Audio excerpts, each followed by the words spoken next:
que, se por acaso, não sei, tiver alguma coisa que alguém às vezes se anime e de colocar e depois não gostaria que ficasse por alguma razão na gravação, avisa, tá? Porque pode acontecer, né? Sei lá, a gente não sabe o que cada um está vivendo, então daí avisa, se não avisar, né? 1, 2 dias depois aí a gente libera as gravações, tá? Bom, para a gente, então, que está chegando, vamos, para quem está chegando agora, sejamos todos bem-vindos. Eu vou fazer a minha audiodescrição. Eu sou uma mulher branca, de cabelos grisalhos, estou com óculos de uma armação prateada, estou com um brinco de bolinha, estou com um batom rosa, uma camiseta que tem uma gola meio amarelo-limão, tenho um cordão vermelho no meu pescoço com pingente dourado, estou sentada numa cadeira que fica girando, e é gostoso de vez em quando ficar girando nela assim, uma coisa meio de mantra, e atrás de mim tem várias imagens, né? Tem umas telas, tem telas variadas, tem uma poltrona, um sofá azul, né? Tem 3 focares na parede aí para ajudar a lembrar, né? De onde nós viemos, para dar força, e é isso.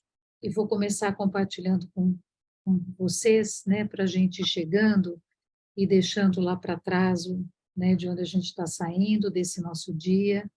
Vou compartilhar aqui a tela, 2 minutinhos, e depois a gente volta aqui para a sala. Deixa eu compartilhar.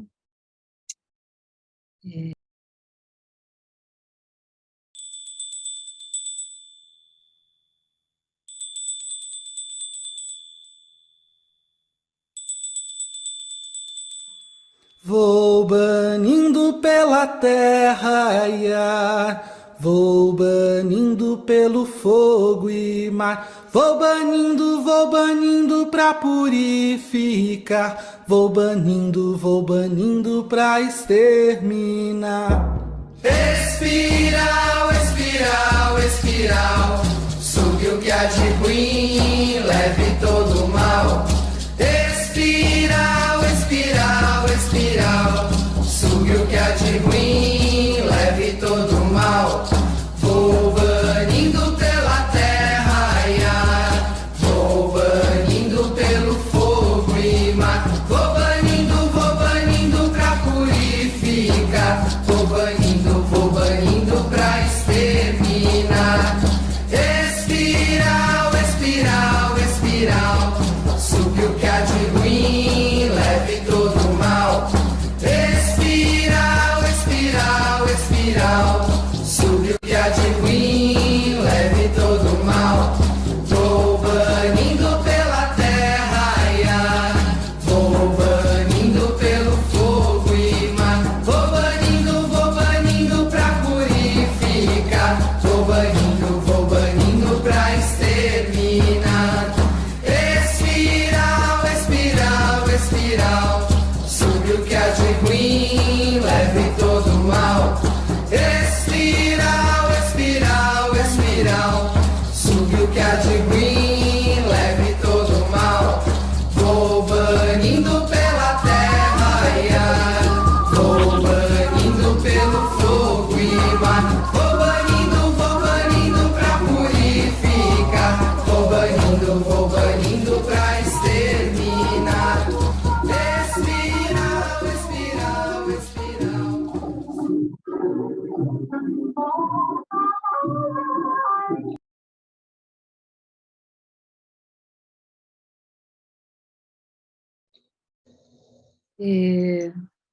Bom, hoje quem vai conduzir na nossa discussão, né, vai ser nossa querida Maria Graciata Tupinambá. E para te receber, Maria, Eu fui pedir ajuda aqui para Eliane Potiguara. Então, para te receber, quero te oferecer uma fala dela.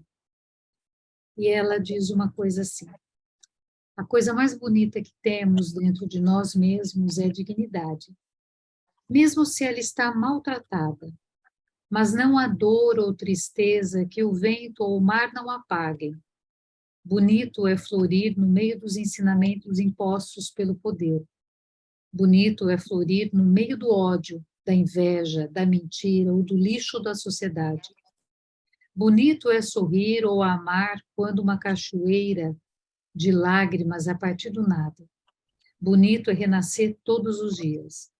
Um futuro digno espera os povos indígenas de todo o mundo. O importante é prosseguir, é comer caranguejo com farinha, coco seco com beiju e mandioca.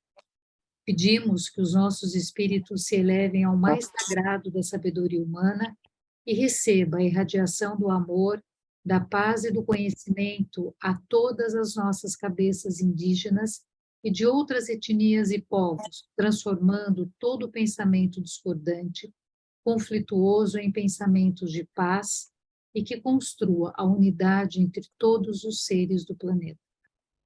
Seja bem-vinda, com você a palavra. Auéria, boa noite, Enepitona. Eu também vou me autodescrever, eu sou uma indígena mulher, estou com cocar cinza e uso um óculos preto, e atrás de mim tem uma parede verde na porta. E tenho pele vermelha.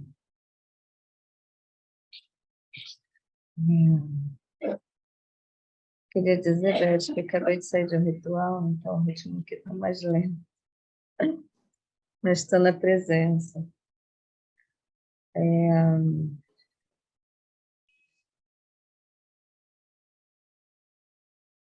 Primeiro, eu queria pedir licença às minhas ancestrais, da minha linhagem, todas aquelas que vieram antes de mim. Quero pedir também licença a todas vocês que estão aqui, todas e todos, para que eu possa me expressar. Eu quero abrir esse dia de hoje, nosso, com um canto. Quero oferecer... Está dando para ouvir agora? Melhor? Quero oferecer esse canto de abertura para a gente iniciar nosso encontro.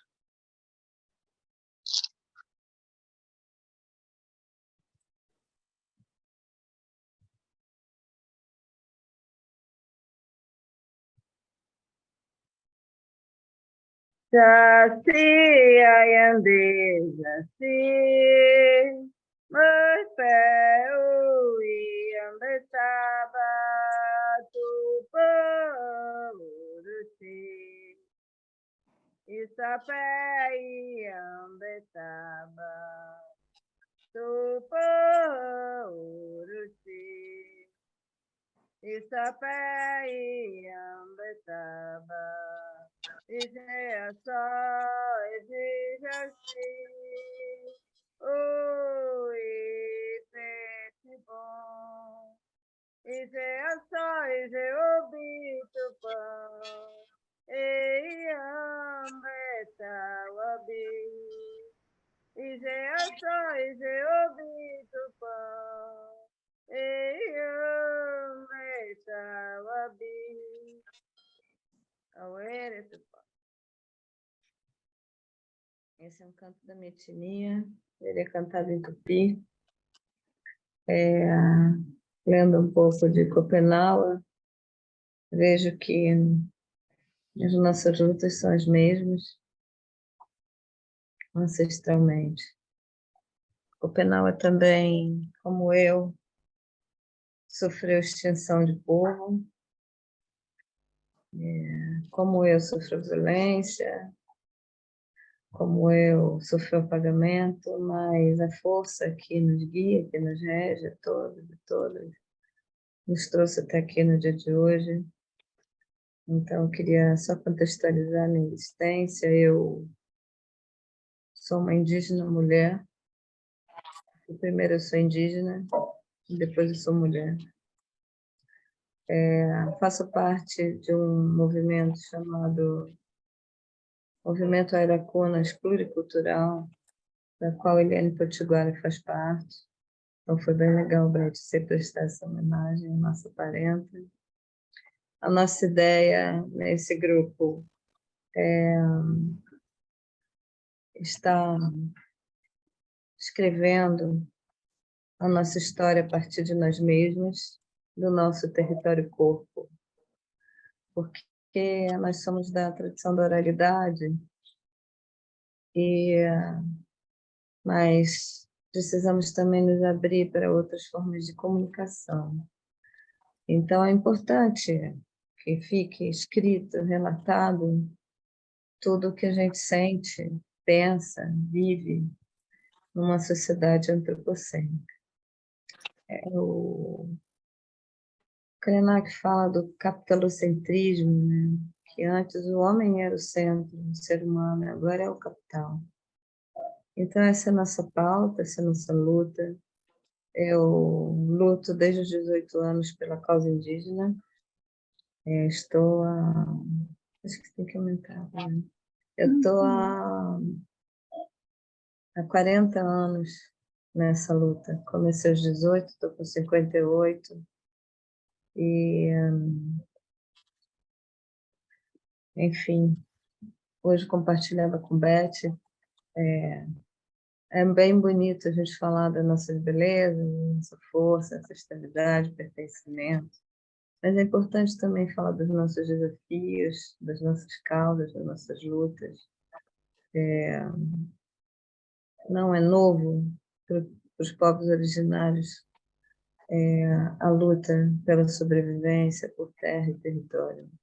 Não tem nada novo. O que todos estão assistindo com perplexidade é muito antigo para todos nós. A gente já está acostumado a resistir. Eu sou um exemplo disso, então eu sou uma indígena mulher que tem um genro pataxó, de outra etnia, meus filhos Tupinambá, eu tenho um neto pataxó Ramahan, que é a linhagem que cruza duas etnias, a pataxó e o Tupinambá. E eu estou aqui no sul da Bahia, moro num município chamado Serra Grande. Nós somos pioneiros de uma nova aldeia, que nós vamos levantar aqui, uma aldeia ligada à educação, porque sentimos que as universidades não nos contemplam, e nós somos ligados a um movimento chamado Ecoversidade. Então estamos montando aqui em Serra Grande a Ecoversidade Intercultural dos Povos, para todos os povos, não só indígenas, mas pretos, MST, todos os povos, quilombolas, enfim, porque somos povos irmanados, né? Ancestralmente. Então, somos aqui do Instituto Etno, né? Que é um movimento também que eu estou integrando com muita paixão há muito tempo. E prestes a trazer a concretude física dessa ecoversidade, que vai ser uma universidade livre para mulheres, para que elas possam se empoderar no seu pertencimento, que a gente possa formar lideranças conscientes, integradas, integrais, nesse planeta tão maravilhoso, tão inclusivo, tão inclusiva, que é essa nossa terra, mãe. Então, eu estou honrada de estar aqui, Beth, em nome da tua associação, por esse convite, estou agradecida. Vai ter momentos que meu genro vai estar aqui, minha filha também. Então, vamos estar nossa família habitando esses espaços. Eu fiquei observando o texto, né, contemplando o que a gente ia fazer. A primeira coisa que eu percebi no texto foi a gentileza, né, a gentileza com que Bruce Albert conduziu esse trabalho, o cuidado, o carinho, né? Eu também fiquei muito tempo longe do meu povo, fui criada como uma indígena mulher dentro do meu território casa da minha mãe, sou uma indígena de contexto urbano, atualmente. Fui criada nesse sistema, e quando eu me aproximo da minha etnia, novamente, quando eu encontro meus parentes aqui no sul da Bahia, o processo ele é num outro tempo, num tempo que não é do relógio britânico, nem do romano, nem nada disso. Um tempo que é do sol, da lua, das estrelas, dos pássaros, dos ritmos, do ciclo. Então, eu senti muito isso no texto e eu senti que tem muitos detalhes muito ricos para a gente conversar. É um prólogo só, mas parece que nesse prólogo já dá para extrair tanta beleza, tanto respeito, tanta profundidade, tanta, tanta clareza.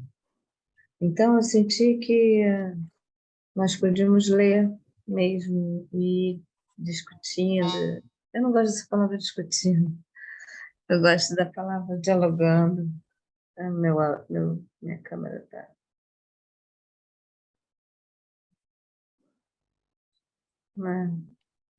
Minha câmera está com uma questão, não sei o que. Bom, eu vou falando. E aí, penso da gente projetar o, o texto, o que você acha, Beth? A gente projeta o texto, eu tenho aqui também, se quiser, posso compartilhar, mas acho que eu não estou com o rosto, vocês que têm que compartilhar.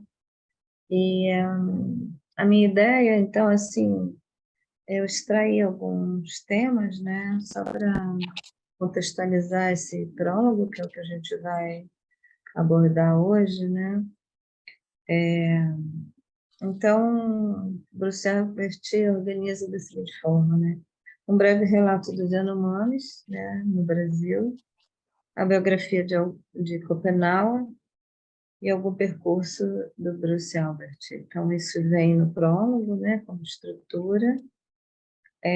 Também fala de como é posto o livro, né, os capítulos, como é que eles são organizados, e fala também sobre a grafia, pronúncias e glossários. Então, acho que é um dar na mão e passear, né, já anunciando o que vem pela frente. Então, acho que a gente podia estar lendo e conversando um pouco, bem livre, sim. A gente podia projetar o texto e dialogando, porque tem questões que são bem relevantes, né, que são questões históricas, de datas, que é legal saber, mas também tem conceitos bem profundos que a gente podia estar trazendo para a nossa roda. Então, se vocês concordarem, a gente podia fazer assim. O que vocês acham? Pode ser? Fica bom? Então, tá bom. Maria, você quer projetar ou quer que eu faça? Tanto faz. Ah, então eu... A gente, Pode falar. para a gente estar pronto aqui também. Então, eu te coloco como co-anfitrião e você... Tá bom. Pronto, acabei de colocar. Aí você pode projetar. Qualquer coisa também, eu vou deixar o texto aqui prontinho, né? Tá bom. E acho que uma coisa que talvez a gente pudesse fazer, se você concorda, Maria, a gente deixar o microfone aberto, assim, abrir a qualquer hora, para as pessoas também irem falando, né? Eu sinto que seria legal se a gente fizesse um diálogo aberto, isso mesmo, Beth. É. Eu acho que me falando, à medida em que for sendo mobilizado, né, ou tendo alguma questão, né, eu tenho algumas questões também que eu tinha anotado, mas Sim, eu acho que a gente poder conversar, né, a gente, na verdade, eu acho que muitos de nós que estamos aqui, a gente faz isso na nossa prática, mas eu acho que a gente precisa reaprender, intensificar a habilidade da conversa, né? Acho que a gente ficou sempre dependendo muito de alguém, né? Fazer alguma coisa. Então, né, acho que todo mundo fica à vontade. A ideia é a gente conversar, né? Formar uma grande roda aqui. e deixar livre para quem quiser trazer a fala, né? O texto é pequeno, no sentido da leitura, e a gente vai dialogando dentro da leitura, podendo interferir livremente. Eu queria contar brevemente que meu irmão fez parte da Comissão Brasileira de Marcadores de Limites. E essa entrada no Brasil Central, ela foi muito agressiva, muito violenta. Mas meu irmão conta com muita poesia o dia que ele pegou malária e caiu na floresta densa. E ali, você cai numa floresta amazônica, né? Tudo pode acontecer. E ele foi resgatado pelos parentes. E quando ele acordou, ele estava numa grande pagelança, sendo cuidado com todo afeto e carinho. E isso marcou muito a existência dele. Então, parte desse prólogo tem um pouco da nossa história também. Quem quer começar?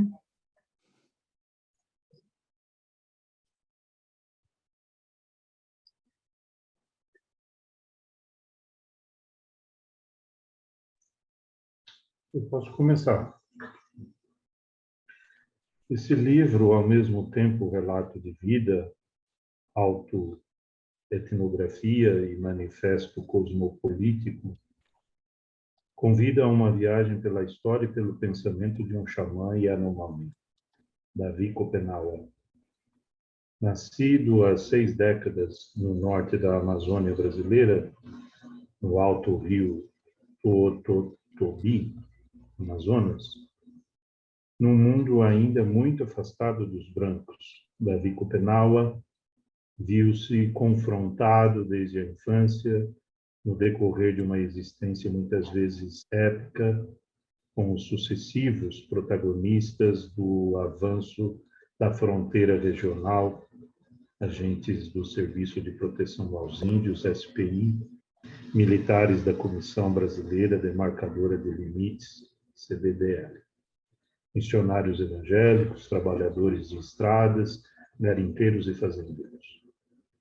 Seus relatos e reflexões que coletei e transcrevi em sua língua, antes de reordená-los e redigi-los em francês, propiciam uma visão inédita, tanto por sua intensidade poética e dramática, como por sua perspicácia e humor do mal encontro histórico entre os ameríndios e as margens de nossa civilização. Davi Copenaua quis, desde o início de nossa colaboração, que seu testemunho atingisse a maior audiência possível. Este prólogo se propõe, portanto, a oferecer alguns elementos de referência indispensáveis para orientar minimamente os leitores interessados na aventura de sua leitura. Apresenta inicialmente um brevíssimo apanhado a respeito dos Yanomamis do Brasil e sua história. Em seguida, um resumo da biografia de Davi Copenaua, autor das palavras que constituem a fonte viva deste livro, bem como algo do percurso do autor destas linhas, que buscou restituir seu saber e o sabor em forma escrita. Trata, enfim, muito rapidamente, de nosso encontro e de nossa colaboração, bem como da produção desse texto e de seu conteúdo. Todos esses temas são desenvolvidos de modo mais consistente nos anexos e no pós-escrito do livro, para os leitores cuja curiosidade mova para além desta sucinta apresentação. Eu acho que essa apresentação é tranquila, né? Podemos seguir? Ele só apresenta a estrutura do livro. E o que chama atenção é que desde o início ele tem esse respeito pela cultura, né? Essa humildade mesmo. Então, se todos estão de acordo, a gente pode seguir a leitura e aí a gente comenta, comparando e comentando, né? Eu continuo? Ou uma outra pessoa? Talvez pudesse outra pessoa, né? Isso. A gente fazendo um rodízio. Obrigada, Claro. Silvia. Eu posso. Eu posso, Marta? Tá bom, Marta. Os Yanomami do Brasil.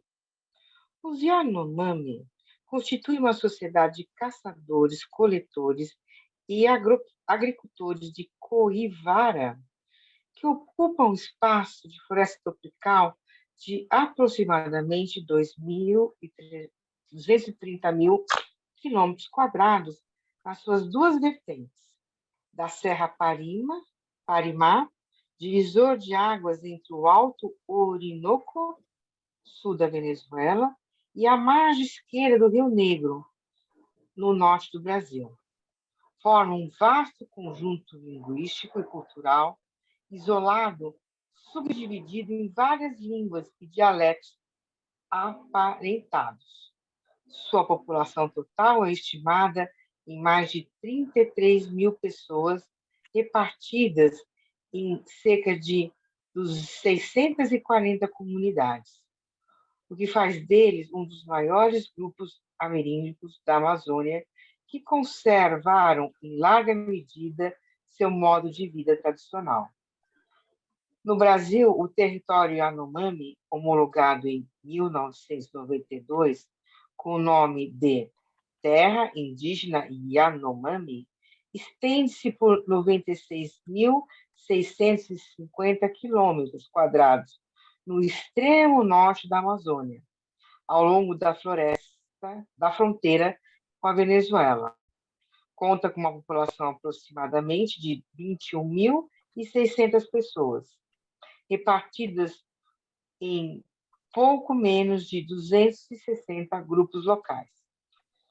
Cada um dessas comunidades é, em geral, formado por um conjunto de parentes cognáticos, cujas famílias são idealmente unidas por laços de intercasamento, repetidos por 2 ou mais gerações, e que reside em uma ou mais várias casas comunais de forma cônica ou troncônica.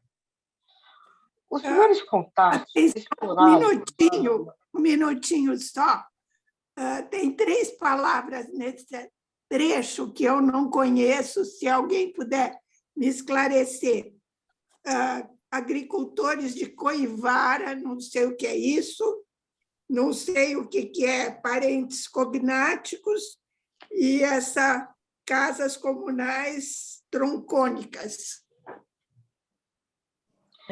Eu procurei, bom, se quiser falar, eu procurei no dicionário, mas acho que a Maria pode falar com mais propriedade.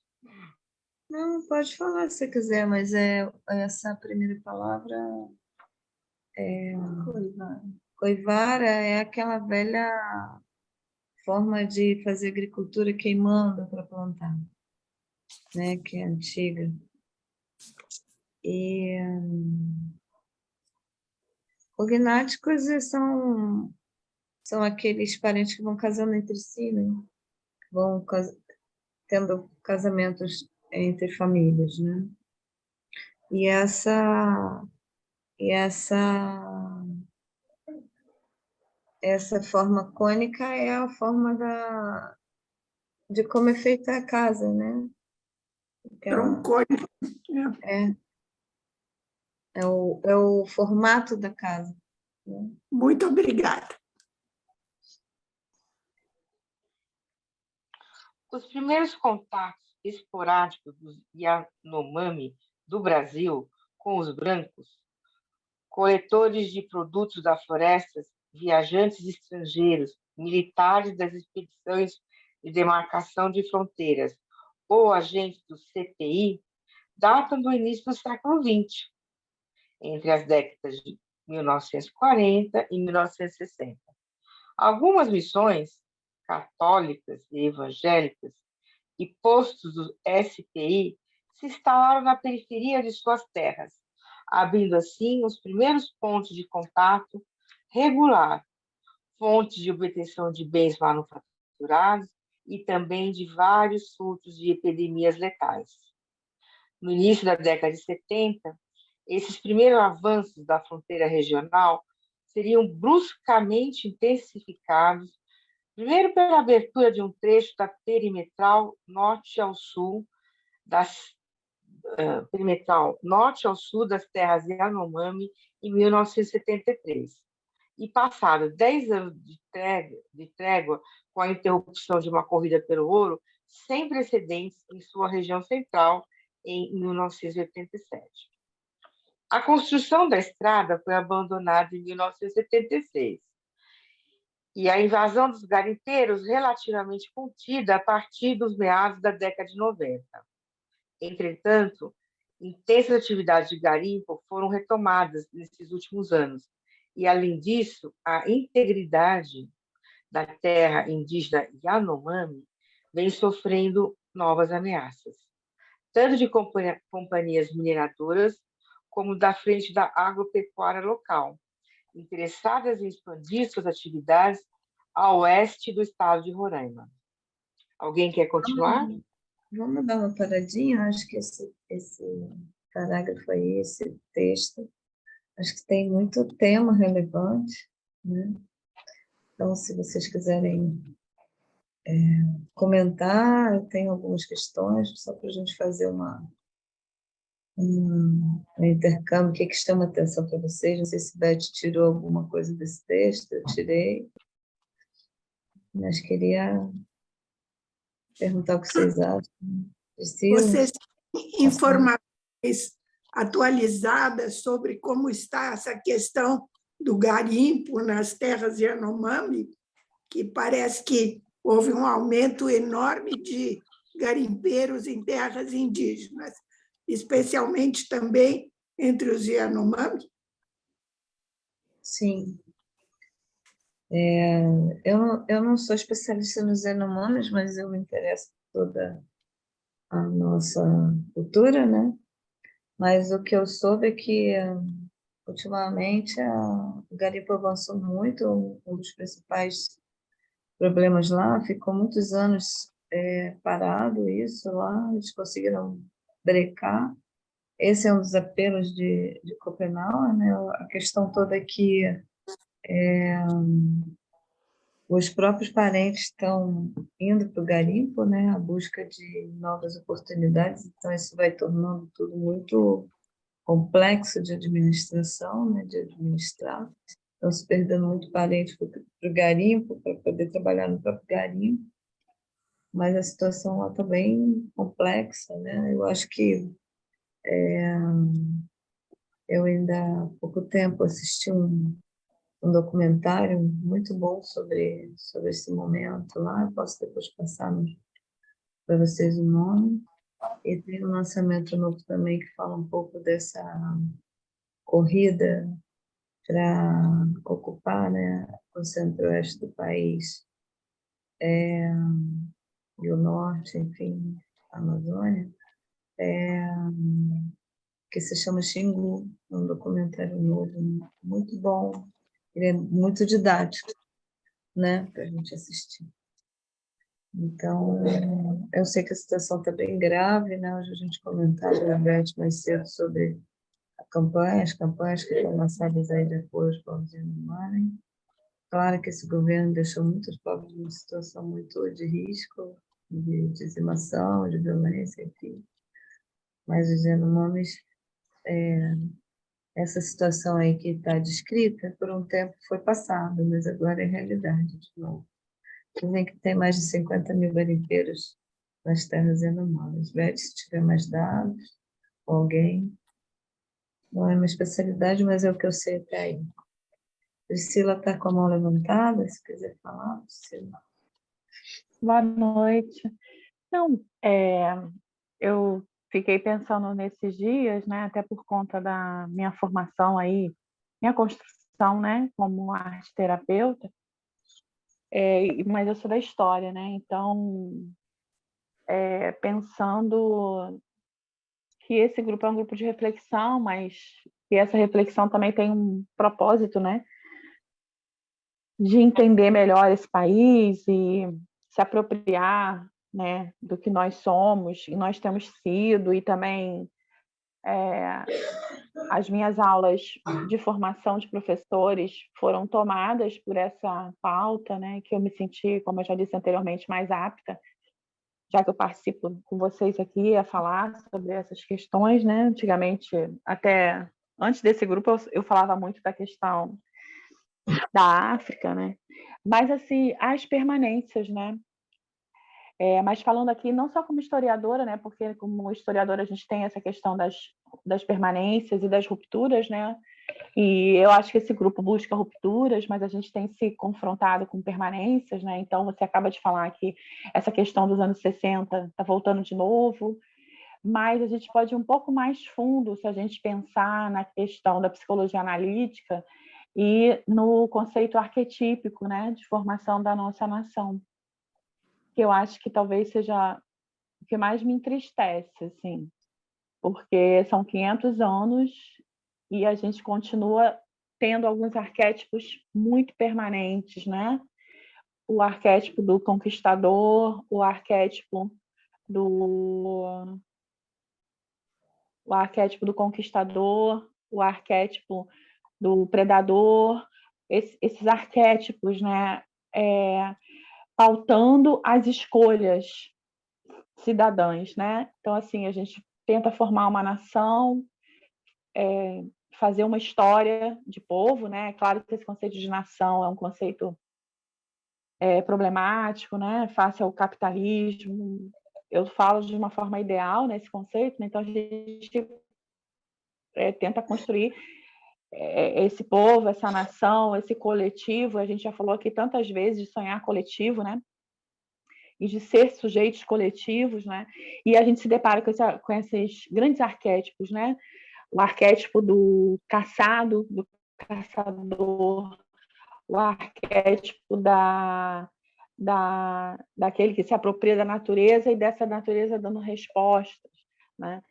E, recentemente, eu tive uma reunião também de estudo, né, no meu grupo de estudo, porque eu estou em formação, né? E a professora trouxe, né, a questão da grande mãe, né? A grande mãe, e eu nunca tinha pensado nisso. Ela perguntou quem foi o primeiro brasileiro. E como a gente, quando estuda Brasil, a gente começa a falar de Brasil lá pelo 19, né? E aí é uma questão para vocês também, que eu gostaria de aprender, né? A gente começa a falar de Brasil no 19, por quê? Porque a gente entende historicamente que é quando surge o brasileiro nascido, né, desse encontro, né, do indígena com o branco, o suposto branco, né, mas o colonizador, o europeu, e o africano. Então, ali a gente é Brasil, ali é brasileiro, né? Então, a gente tem um marco temporal de nação do 19 construído a partir da miscigenação, mas, claro, com uma série de escolhas também do que é o miscigenado e quem é que se sobrepõe, né? Mas o projeto de nação do próprio Pedro II, que surge no 19. E aí ela faz essa pergunta, né? Mas quem é o primeiro brasileiro? Eu fiquei assim, depois de muitos anos, né, de leitura, de estudo, eu falei assim, ué, mas só passei a pensar em brasileiro, né? Brasileiro, com essa ideia da nação, né? Mas aí ela fala, né? Ela retoma de forma arquetípica o custo que essa... Preciso parar, pessoal? O custo que essa negação de o brasileiro ser aquele nascido do útero da mãe indígena, da mulher indígena, porque ele é o primeiro, né? Então, o primeiro brasileiro é quem? É nascido de quem? De alguém que é da terra, né? De alguém que é daqui. Não é um estrangeiro, até porque o nosso conceito de identidade, né? De nacionalidade, desculpa, é nascido em território, né? Aquele que nasce em território brasileiro é brasileiro, hoje, vamos dizer, né? E aí eu fiquei pensando, e ela traz uns dados, assim, arquetípicos, né? Interessantíssimos, que eu também não tinha analisado ainda, que é, então, se eu nego essa mãe primeira, né, e eu não reconheço que o brasileiro surge desse primeiro útero, né, eu começo a ter alguns problemas arquetípicos, né, que são esses também aqui da Terra, que para mim é absurdamente arquetípico. E a gente está vendo um retorno da ditadura que, para mim, também é arquetípico no Brasil, né? A presença do militar, desde a proclamação da República até os dias atuais, ontem, né? Hoje eu não vi o noticiário. Mas, assim, aí, então, a gente vê, por causa dessa questão arquetípica, os custos que a gente tem com lares, por exemplo, sustentados, né? Ou gerenciados, eu não sei qual é a melhor expressão, por mulheres, né? A nossa questão de gênero grave, né? Em função dessa negação desse parto primeiro. Então, tudo chamando todos nós, né, para a necessidade e para o cuidado das escolhas arquetípicas que a gente uma coisa altamente sofisticada, né, para o povo brasileiro, acredito, né? Mas, assim, são escolhas arquetípicas, né? Quem de nós hoje escolhe ser novamente aquele que conquista a terra, depreda a terra e considera os locais, né? Seja ele o indígena, seja outros que ocupam essa terra e tenham direito a ela, como alguém que deva ser aprisionado. Quem de nós escolhe o modelo arquetípico de manter uma grande parte da população escravizada, né, nas grandes periferias, né, com muito pouca chance de sair desse grande arquétipo do escravizado, né? Então, isso juntou, né, esse conceito junguiano com as minhas reflexões de história do Brasil, né? E agora eu olhar esse parágrafo para mim traz de novo a questão arquetípica que está flutuando, né, no ar e que algumas pessoas ainda ousam tomar para si sem nenhuma consciência de que, na verdade, são reprodutores dessa força primeira, né, tão forte que o Jung chamava, essa força latente, viva, né, viva. É isso que eu queria falar. Obrigada.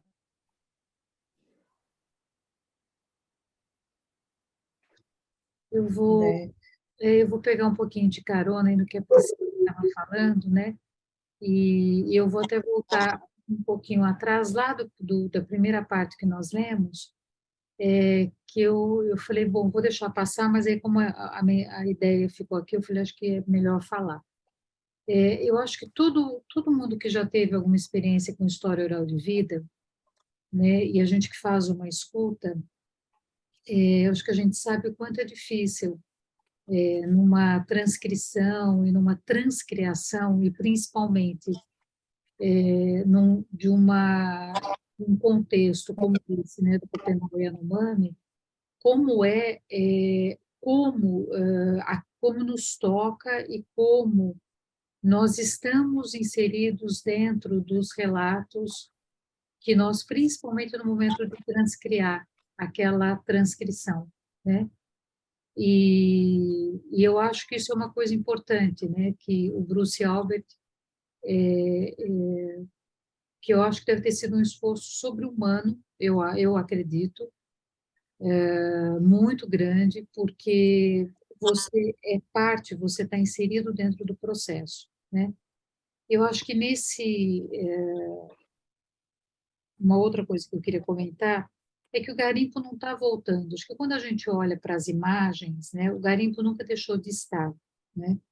Eu acho que o que acontece é que a gente vai tendo, assim, né, entre altos e baixos, a gente vai tendo, talvez, assim, diminui um pouco, não é nem que diminui, mas dá uma leve silenciada, eu acho que tem o cansaço. Imagina você durante 30, 40, 50, 60 anos da tua vida, da vida da tua etnia, vendo as pessoas sendo...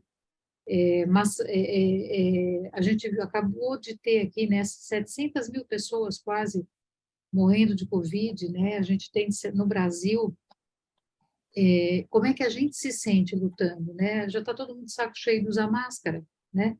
Como se isso fosse um problema, né? Usar máscara, né? E as pessoas continuam morrendo, né? Ou pelo menos diminuiu, mas a gente pode evitar contaminações, evitar outras coisas. Então, se nós nos cansamos de usar máscara, né? Numa situação pandêmica, como deve ser para uma pessoa como Copenau Yanomami e tantos outros, né, que a gente está falando do livro, desse relato de vida dele, da etnia, mas é muita luta, é muita guerra constantemente. Mas gente, quando a gente olha os buracos do garimpo, esse pessoal nunca saiu de lá, nunca saiu de lá. Então, o que a gente está tendo assim, é uma excrescência nesse momento, né? E a gente conseguiu, acho que houve a possibilidade, talvez, de uma escuta das imagens, né? E eu não sei se a gente consegue ter ideia, né? Eu acho que os não indígenas, né? Do que é você ter os seus dizimados, né? E acho que essa dizimação, ela continua quando, né?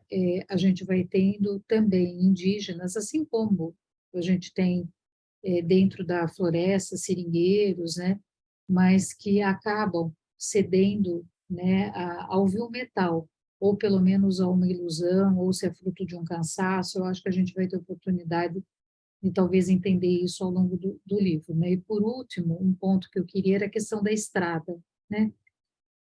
O que essas estradas representam, né? Acho que nós temos uma dificuldade muito grande, a ideia, né, de pisar a terra com cuidado, de pisar a terra, né, com delicadeza e de ir sentindo a terra, a relação que nós vamos estabelecendo, e muitas vezes até do ponto de vista, né, da psicologia analítica, às vezes a gente abre estradas, assim, a gente rasga os caminhos, né, e a gente não percebe que ao invés de rasgar os caminhos, que os caminhos eles se fazem durante a caminhada, né? Então, acho que toda a estrada que ela é aberta, ela é aberta não é para facilitar a vida ou para dar mais dignidade para a população que ali mora, né? Mas eu acho que as estradas são, muitas vezes, essas atitudes, assim, agressivas que nós fazemos na tentativa de encurtar ou de facilitar caminhos. E acho que caminhos que eles não podem ser facilitados, porque esse facilitador de caminhos, ele é extremamente agressivo. Ele não é um facilitador de caminhos para que a gente sinta o lugar. Nós mudamos a paisagem para que a gente possa passar, né? Então, eu queria também dar esse pontapé aqui, porque eu acho que essa questão das estradas, ela é muito importante e que, enfim, eu acho que simbolicamente ela tem uma importância grande também. O problema é que quando se rasgou as estradas, rasgou as culturas, né? Foi um processo violento, ele não foi um processo democrático no sentido horizontal, né? Não foi perguntado, eu acho que voltando um pouco na questão da Priscila, né? Falar um pouco do povo pindorâmico, né? Segundo Darcy Ribeiro, o Brasil é na Ilha Brasil, né? Não tem muita relação com o pau-brasil necessariamente, lá voltando muito atrás. Mas para nós tem um significado que essa terra seja chamada Pindorama, terra de palmeiras, né? Então, a gente está no movimento pindorâmico para que a gente possa olhar para esse país de uma forma mais originária, no sentido de honrar quem veio antes, né? Quem estava aqui eram os povos originários, e ser filho dessa mãe também é não esquecer, não apagar que a mamãe foi violentada, estuprada e desrespeitada nas suas origens. Isso tudo corre nas veias de muitos de nós até hoje, né? Então, eu creio que não podemos esquecer disso, né? Não adianta a gente falar da beleza sem falar do que aconteceu, né? Da nossa história violenta. Então, hoje, o que está acontecendo é fruto do que vem acontecendo desde sempre, entende? Não que a gente minimize isso, mas, pelo contrário, é hora da gente soltar nossa voz e falar com pertencimento, com garra, com coragem, para que a gente possa ter futuras gerações que não repitam toda essa tragédia humana, na realidade. Porque a Terra, ela se repara, ela se regenera. Nós é que temos que fazer uma reflexão sobre a nossa existência aqui, né? O quanto a gente afeta e é afetado por ela, no sentido do afeto, do amor. Eu costumo dizer que a gente não ama o que não conhece. É muito difícil você amar alguma coisa que você não conhece. Então, conforme a gente vive realmente dentro dos ciclos, dentro da, das luas, dentro dos cantos dos pássaros, a gente vai começando a perceber a beleza e vai se afetando com essa beleza, com essa inteligência, né? Hoje mesmo que a gente olhava uma rosa e estava do lado de outra rosa. A rosa branca do lado da vermelha. A branca começa a ficar um pouco vermelha. Então, essa inteligência, sabe? Essa cooperação, a gente tem muito que aprender ainda enquanto povo civilizado. Eu posso tirar dúvidas? Eu queria saber sobre Pindorama, então, é realmente o termo com o qual vocês se reconhecem, né? Não é o termo do colonizador, não, né?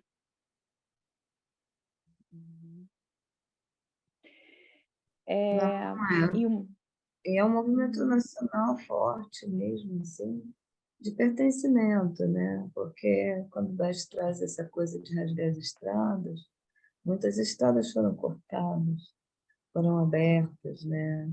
Muitas feridas foram abertas nesse Pindorama. E a língua, por exemplo, foi uma abertura de estrada muito violenta, porque quando você tira de um povo a sua língua, você tira do povo o pertencimento. Eu acho que uma das coisas mais incríveis do povo Yanomami foi, apesar de toda essa tragédia, de toda essa invasão, preservar sua língua, né?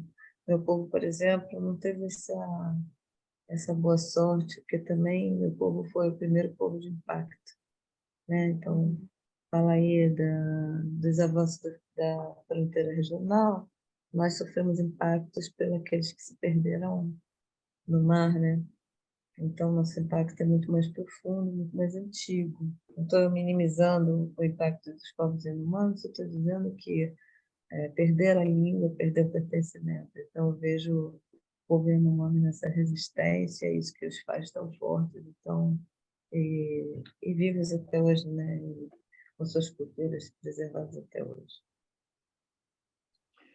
Ai, Beth, eu poderia falar um pouco mais sobre essa estrada que é aberta, né? Essas estradas, assim, eu fiquei acho que um pouco confusa. Agora com a fala, né, eu melhorou um pouco, né? Mas assim, você primeiro fala da estrada que vai se construindo aos poucos, né? E da estrada que é imposta. Nesse sentido, você está usando a estrada como um elemento colonizador, né? Estrada como um elemento polarizador, e a estrada que ela não considera, né, ela não considera a cultura, o lugar, né? Ela age dentro de um pensamento que talvez nós tenhamos um tanto de trabalho para poder soltar, para poder se desprender, porque o nosso entendimento e a nossa atitude, ela vem daquilo que a gente consegue estruturar no pensamento, né? E não daquilo que a gente consegue sentir e incorporar e traduzir na nossa forma de vida, né? É como a estrada, ela vem de fora, ela é imposta, ela sai de um lugar e ela chega em outro. Então, eu tenho um propósito, é como, né, eu não vou abrir isso aqui, mas aquilo que a gente já discutiu várias vezes, pelo menos no nosso grupo, né, a ideia de adaptação que o Jung coloca, né, e que a psicologia muitas vezes lida. Quer dizer, o que é essa adaptação, né? O que é essa adaptação que talvez ela tenha, de uma maneira pré-definida, determinados aspectos, e que talvez a gente possa soltar um pouco mais essas ideias, né? Então, e onde nós vamos, assim, cruzando, né, e passando por cima de absolutamente tudo, e desqualificando, desconsiderando as formas de vida que já existiam. E aí nós estamos, mais uma vez, dizendo que o que determina é esse pensar antropocênico, e não pensar e um viver, de fato, de uma forma única, né? As nossas mãos ficam sujas de terra, e as nossas mãos não ficam com terra quando a gente mexe na terra. A gente vai lavar as mãos porque a gente vai comer, né? Não porque ela está com terra e eu vou pegar um alimento, né? Mas porque a minha mão está com o alimento terra, só que eu vou retirar para poder pegar um outro alimento. Então, essa relação da necessidade de entrar com o nosso conhecimento, né? E eu não tô, e esse conhecimento ele vai rasgando, ele vai anulando, ele vai desconsiderando as outras possibilidades de conhecimento que nós temos. E eu sempre fico preocupada porque talvez assim lá no fundo, o que a gente carregue seja, embora muitos de nós não queiramos, mas nós carregamos verdades únicas, né? Ou pelo menos detentores de verdades que merecem rasgar o espaço alheio. Eu acho que a gente pode seguir, a gente vai ter outras oportunidades, eu acho que de falar sobre isso e pensar, mas eu acho que é uma coisa que merece muito, né, a nossa reflexão. Eu só queria comentar uma partezinha que chama muita atenção no que você falou, Beth, que é a nossa diversidade. Então, nesse trecho, fala de um povo, né, com 21.600 pessoas repartidas em 270 grupos locais. Né? A gente tem no país 305 povos com 274 línguas. Então, não dá para falar do indígena como se fosse um pacote, né? Uma cultura única. Né? Dentro dessa verdade única, tem que se prestar atenção quem que escreveu a história do nosso país. Né? Agora saiu um livro muito importante, que eu acho que todos deviam ler, todos e todas que se interessam por essa temática, que é o livro do Cacaverá, que finalmente escreveu um livro sobre a história de Pindorama, sobre o olhar dos povos originários. Então, se chama Terra dos Mil Povos. Muito interessante. Eu acho que surgirão outros autores falando disso também. Mas é muito importante que a gente tenha uma verdade única sobre... É um perigo mesmo, sobre essa temática de São José. Maria, qual que é o nome Pessoal, qual que é o nome do livro? Só para que daí a gente já coloca o link. A Terra dos Mil Povos, Cacaverá. Tá.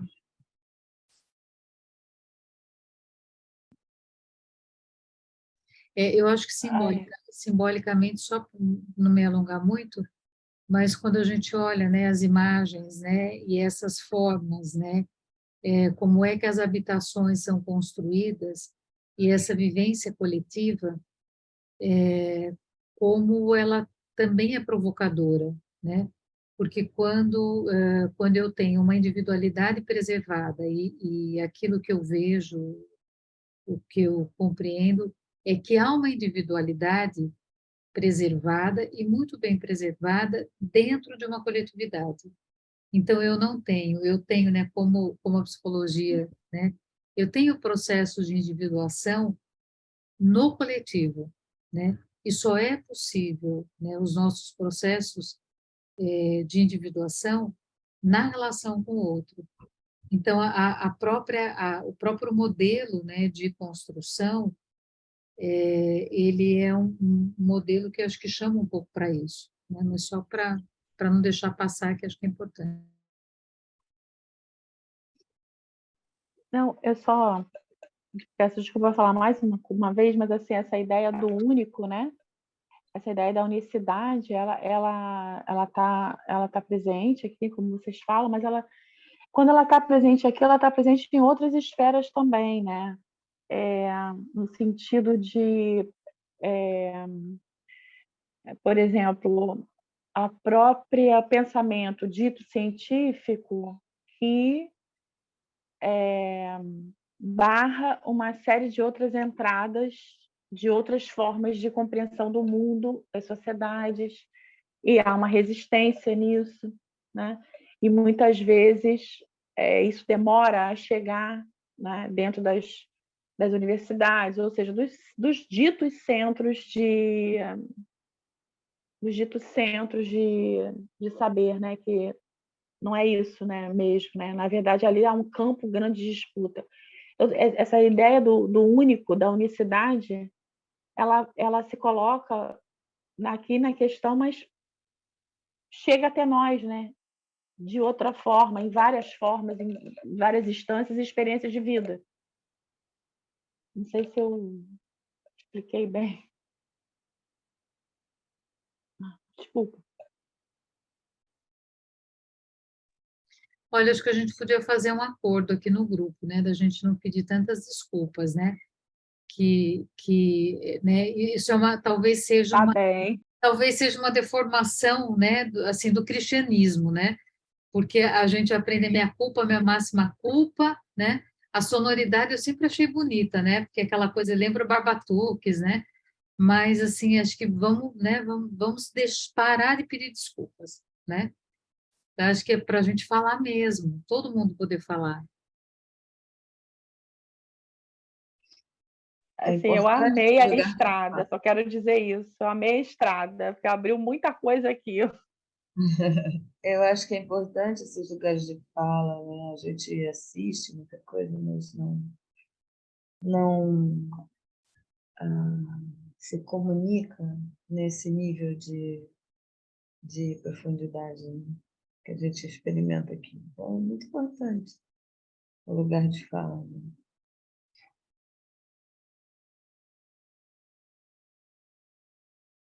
Podemos continuar? Quem quer ler?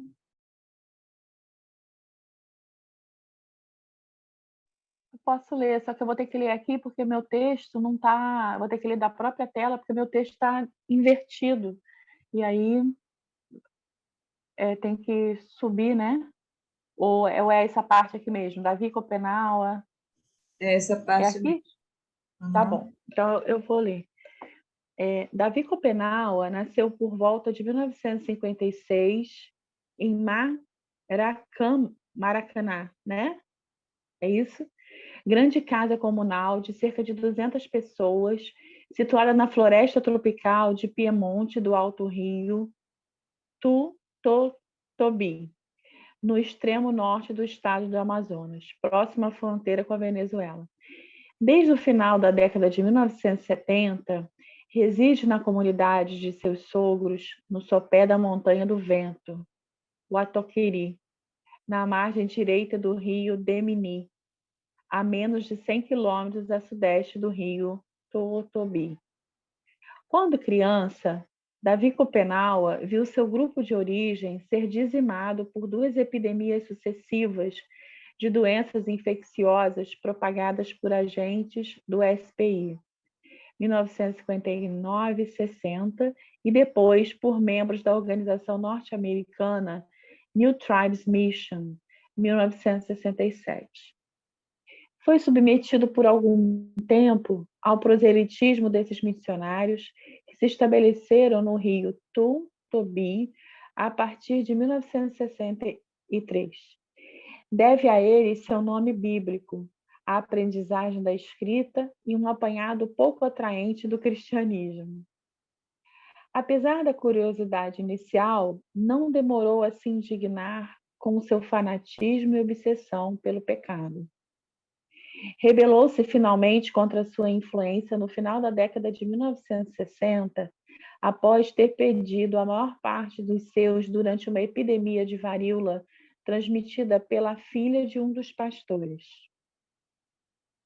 Adolescente e órfã, revoltado por sucessivos lutos devido às doenças dos brancos, mas ainda intrigado pelo seu poderio material, Davi Copenaua deixou sua região natal para trabalhar num posto da Fundação Nacional do Índio, FUNAI, no Baixo Rio Demini, em Ajuricaba.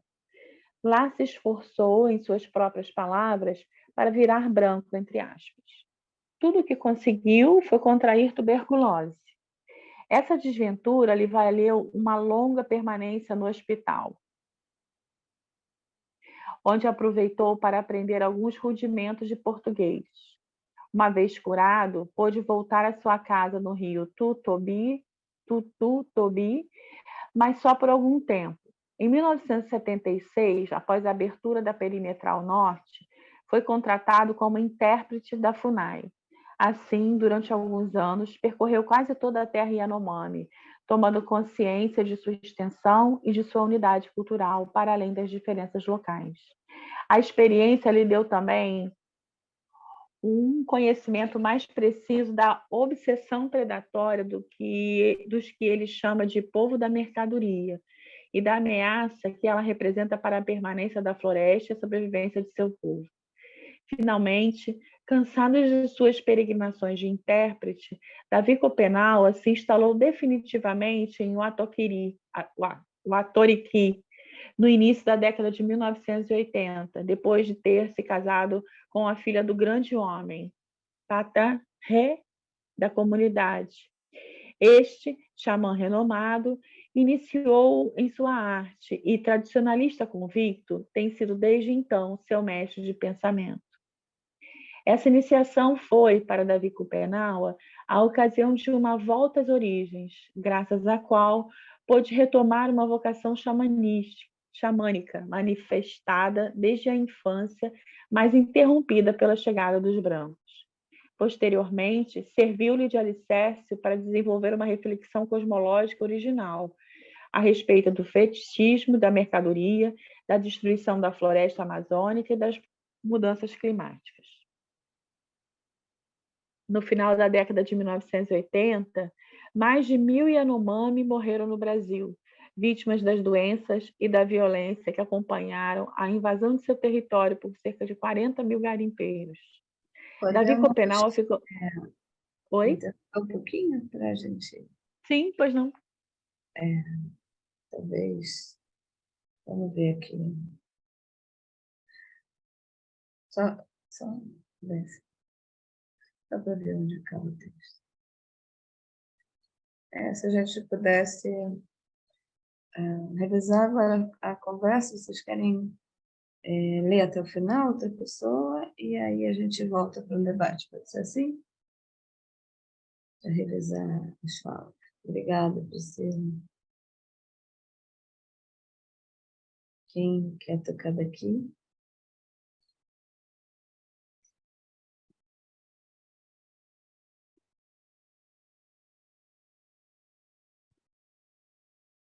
Alguém se manifesta? Sônia? Se precisar, Posso pode ler continuar. se quiser. Se quiser, eu posso continuar a leitura. Davi Copenau ficou transtornado com esse drama que reavivou nele velhas lembranças do extermínio dos seus pelas epidemias. Espera um pouquinho, eu vou pôr meu óculos. Depois que eu operei a catarata, eu mudei. Antes eu tirava o óculos para ler. Agora eu tenho que pôr óculos para ler de perto.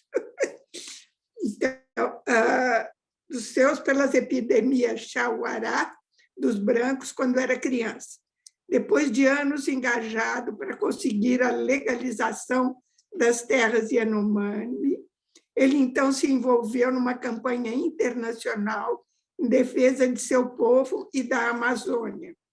Sua experiência inédita dos brancos, sua incomum firmeza de caráter e a legitimidade decorrente de sua iniciação xamânica rapidamente fizeram dele um porta-voz destacado da causa Yanomami. Ao longo das décadas de 80 e 90, visitou vários países da Europa e os Estados Unidos. Em 1988, recebeu o Prêmio Global 500 das Nações Unidas por sua contribuição à defesa do meio ambiente. Em 1989, a ONG Survival International o convidou a receber em seu nome o Prêmio Right Livelihood, considerado o Prêmio Nobel alternativo, por atrair a atenção internacional sobre a situação dramática dos Yanomami no Brasil. Em maio de 1992, durante a Conferência das Nações Unidas sobre o Meio Ambiente e Desenvolvimento no Rio de Janeiro, ECO 92 ou Rio 92, obteve finalmente a homologação da terra indígena Yanomami por parte do governo brasileiro. Em 1999, foi condecorado com a Ordem do Rio Branco pelo então presidente Fernando Henrique Cardoso por seu mérito excepcional. Davi Copenau é um homem de personalidade complexa e carismática, ora tenso e pensativo, ora caloroso e bem-humorado. Todos os episódios de sua trajetória pessoal evidenciam sua curiosidade intelectual fora do comum, sua determinação inabalável e sua admirável coragem. Ele tem 6 filhos, entre os quais uma menininha adotada há poucos anos e 4 netos que ele e a esposa Fátima cobrem de carinho e atenção. Vive com a mulher e os filhos menores no setor da Casa Grande Coletiva de Vatoriqui, igual a todos os demais. Apesar da fama, cultiva um altivo desprezo pelas coisas materiais e só sente algum orgulho quando perturba a arrogante surdez dos brancos.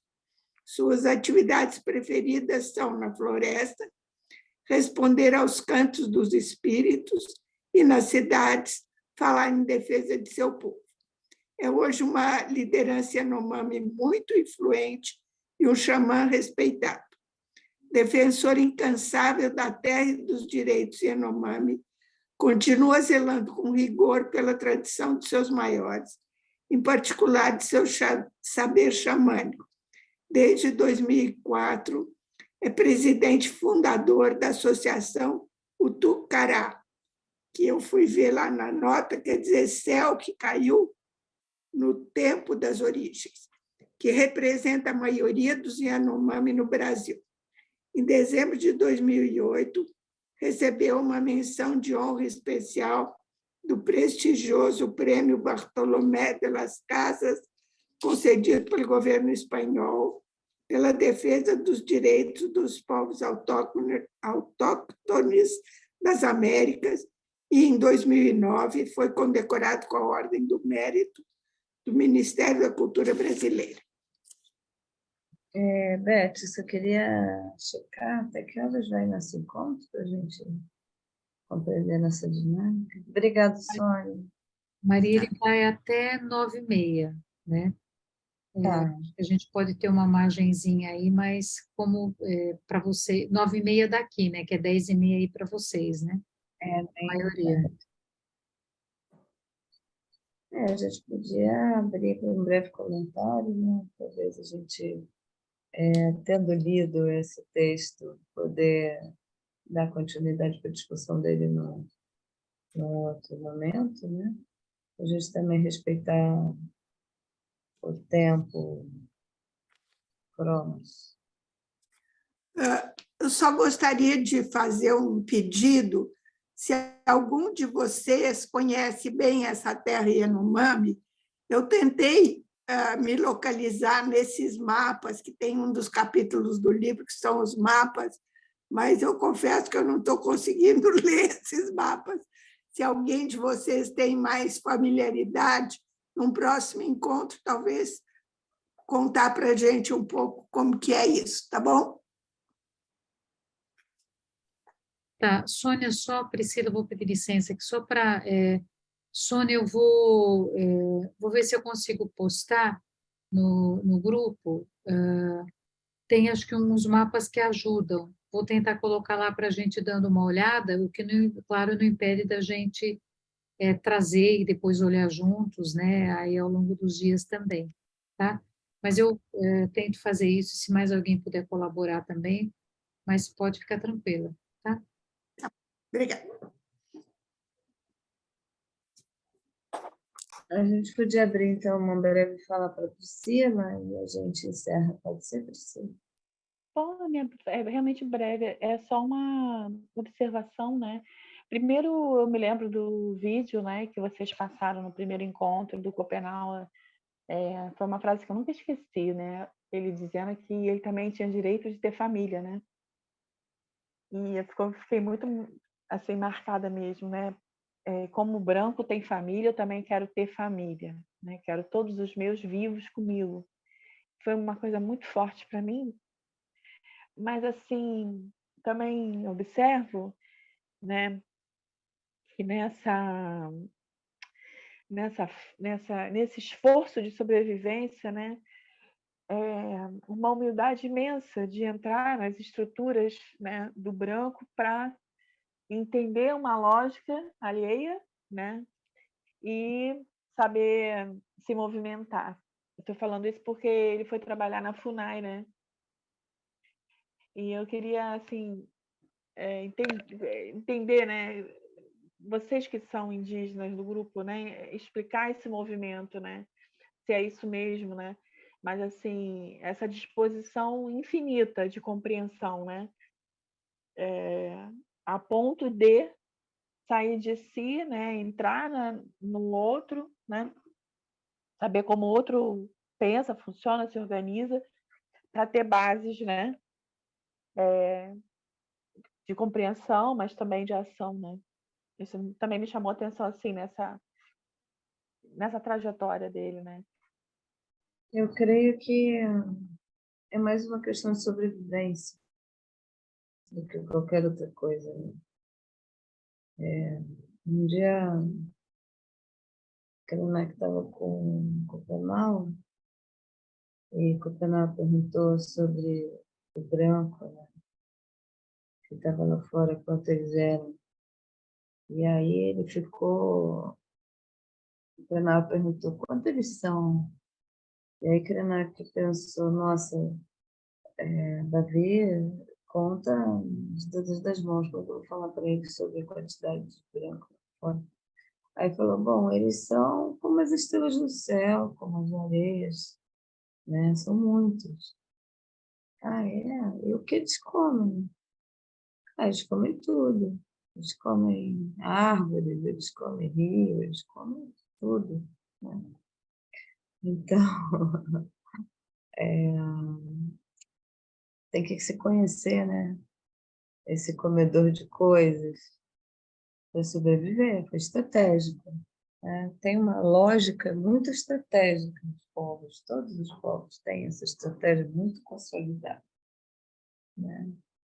Eu acho que Copenau é um dos pioneiros estrategistas a costurar mundo.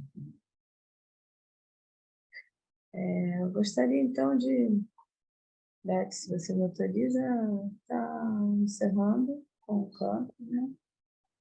Tá. Maria,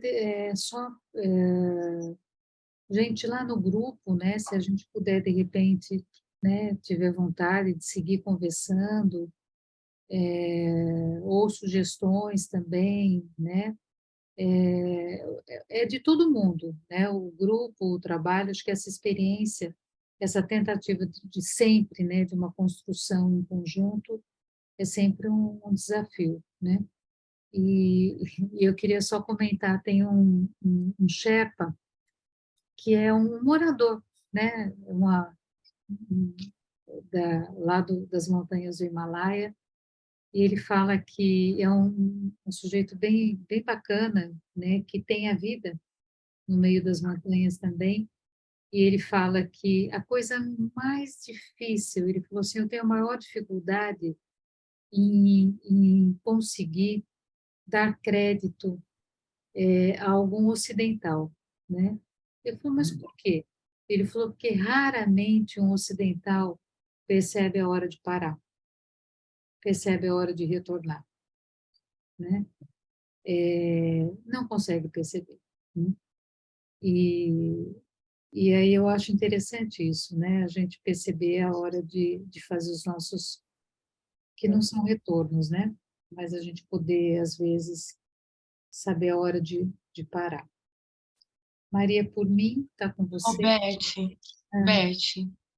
Oi. eu queria só complementar a sua frase, a sua fala agora, dessa hora de parar, porque a hora que você estava falando das estradas também, né, a forma como as estradas são construídas, vem muito, em última instância, a cultura do estupro mesmo, que é a cultura europeia, branca, e que acomete brancos, negros, índios, nesse lugar que a gente veio parar, que é a América Latina.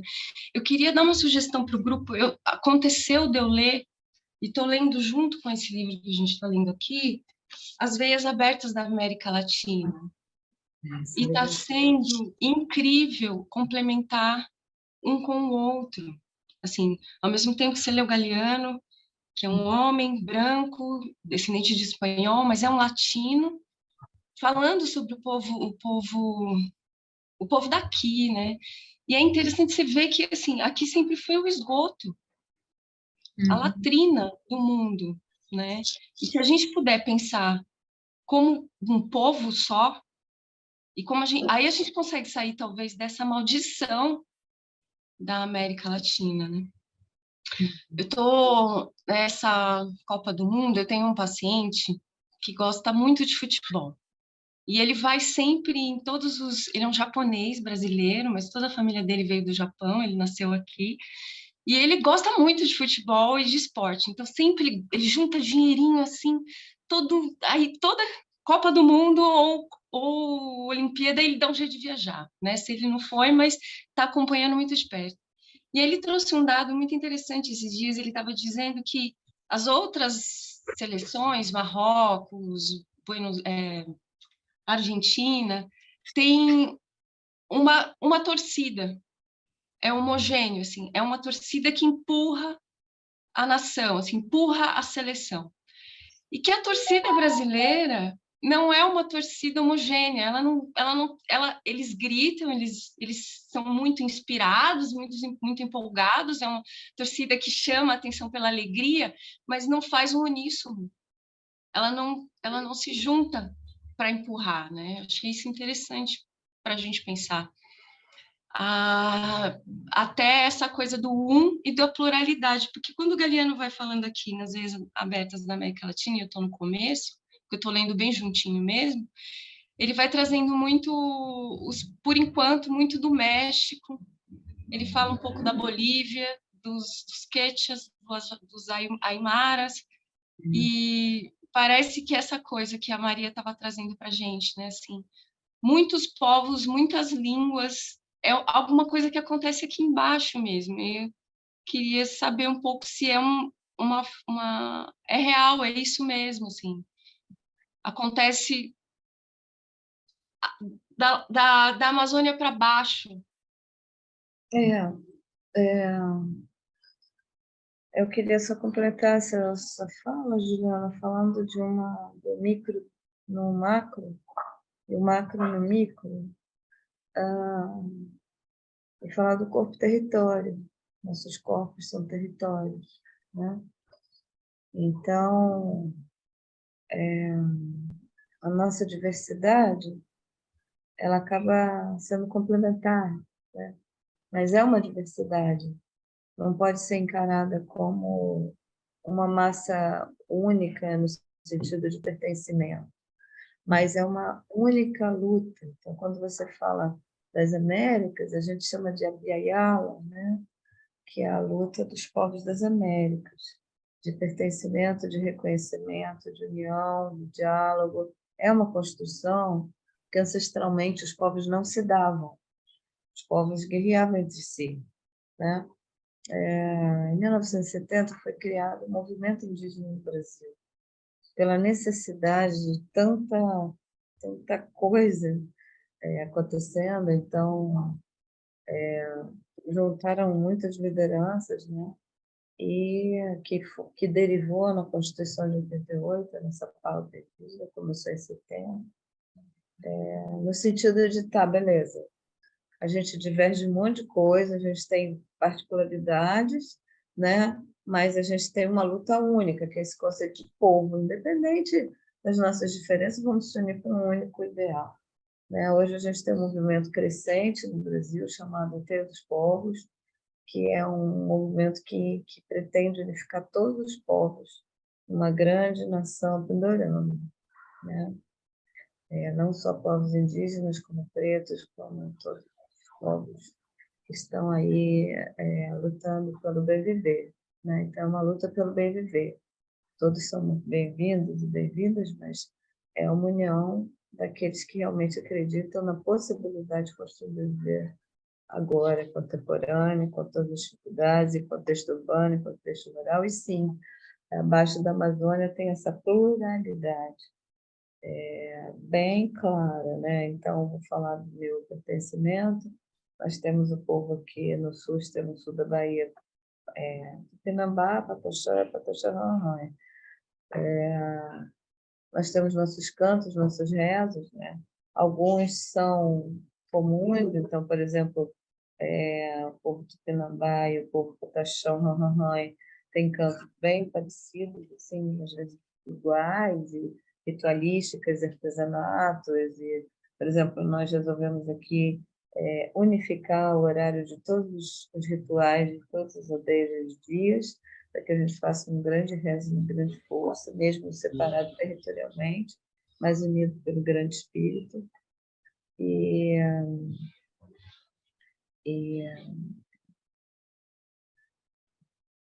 Mas, por exemplo, o povo tupinambá está resgatando o tupi antigo, né?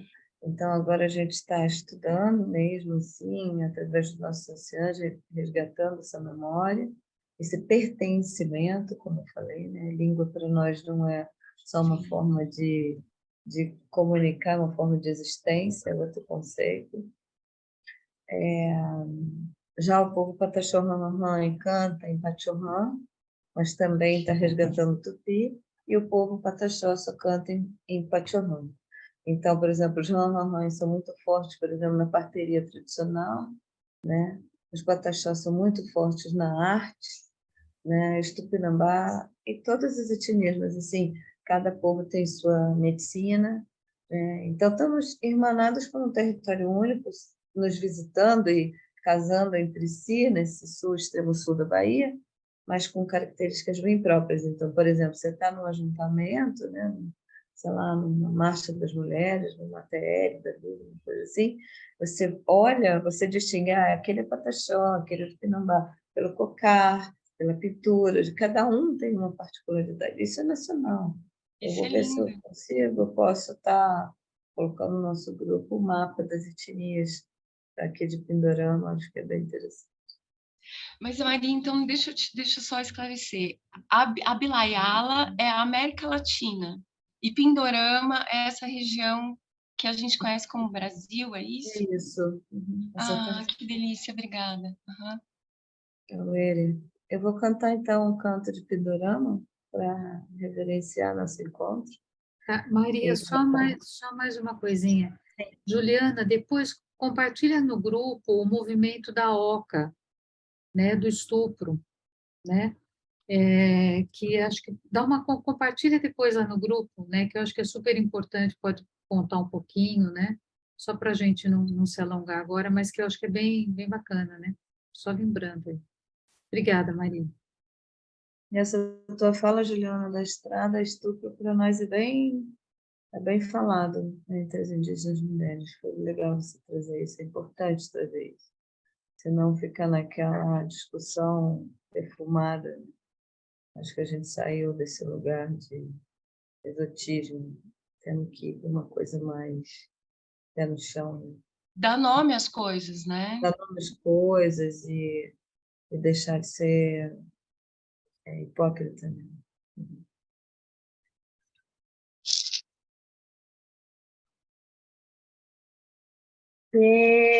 Pindorama,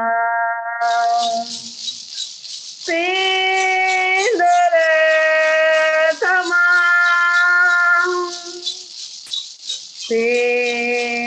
Pindorama,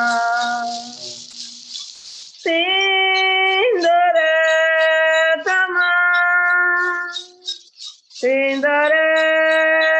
Pindorendoyarama, Pindorendoyarama, Kohapatasu, Niana Kamureta, Kohomachakali, Kohapatasu, Niana Kamureta, Kohomachakali, terra de palmeiras, terra de muitas palmeiras, terra mãe das nações brasileiras, terra mãe da nação brasileira, parentes pataxós, vem aqui, vamos cantar com os parentes Machacali. Parentes pataxós, vem aqui, vamos cantar com os parentes Machacali. Auere, Tupã. Esse canto foi cantado em Pachorrã, que é a etnia do meu genro, honrando o povo pataxó. Auere. Obrigada pela honra de estar entre vocês e até daqui a pouco. Muito obrigada, Maria. Muito obrigada a todos nós aqui.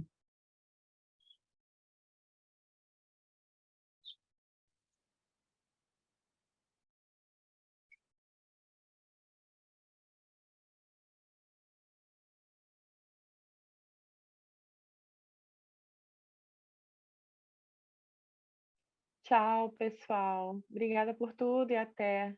Tchau, Priscila. Tchau, Giselda, Michele, Sandra, Marta.